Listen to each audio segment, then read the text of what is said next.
Actually আপনি যেটা ভাবছেন সেগুলো না। সারাটি দিন হার্ড পরিশ্রমের কাজ করে এসে আবার রান্নাবান্না করে খাওয়া দাওয়া করতে করতে রাত 9টা বেজে গেছে অলরেডি না, রাত 9টা পার হয়ে গেছে। তখন ভিডিও করলাম, রান্নাটা এখানে বসানো ছিল, বাইরে গেছিলাম, ভিডিও করে ইমিডিয়েট জাস্ট 1 মিনিটে আপলোড দিয়ে দিয়েছি। বিকেল 6টার সময় এসেছি।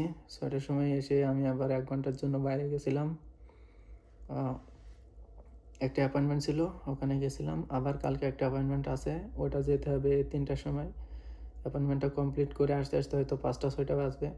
আবার এসে রান্না টান্না করে সারাদিন কাজ করে আবার অ্যাপয়েন্টমেন্ট কমপ্লিট করে আবার সন্ধ্যা মানে বিকেল 7টা 8টার দিকে রুমে এসে রান্না করে রাত 9টা বেজে গেছে। এখন খাওয়া দাওয়া করতে করতে রাত 10টা বাজবে। খাওয়া দাওয়া করে আবার সব কিছু যতগুলো আছে স্টাফ আছে এগুলো সব ক্লিন করে রাখতে আমার রাত 10টা বেজে যাবে।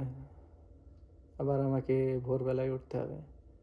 সারাটা দিন এই যে দৌড়াদৌড়ির উপরে থাকি, ফোনটা হাতে নেওয়া পর্যন্ত সময় পায় না। আর আপনি মনে করেন যে হয়তো আমি মানুষকে সময়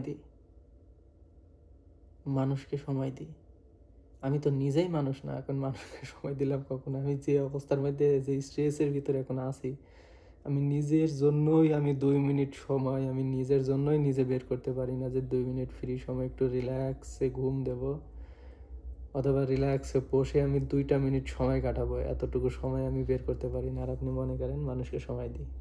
অ্যাকচুয়ালি এটা না।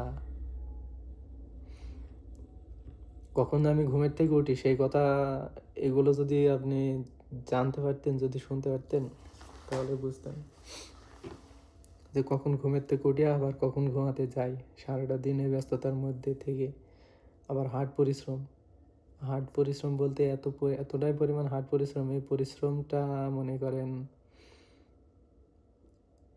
সাধারণত সব মানুষ করতে পারবে না, এটা আমি সাদা কাগজে লিখে দিতে পারি। সব মানুষ পারবে না, আমি পারি, শুধুমাত্র থাকতে হবে বলে।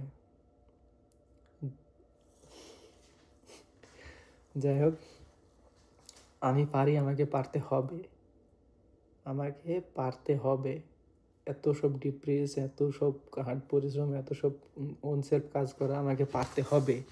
এই জন্য আমি পারি। এই যে কই খালি করাই নাকি এটা? না, ও সাদা কালো দিয়ে আছে তো, এই জন্য এখানে আর কি কালার আসছে না। এই যা চিকেন কুকিং করছে আজকে আর কি।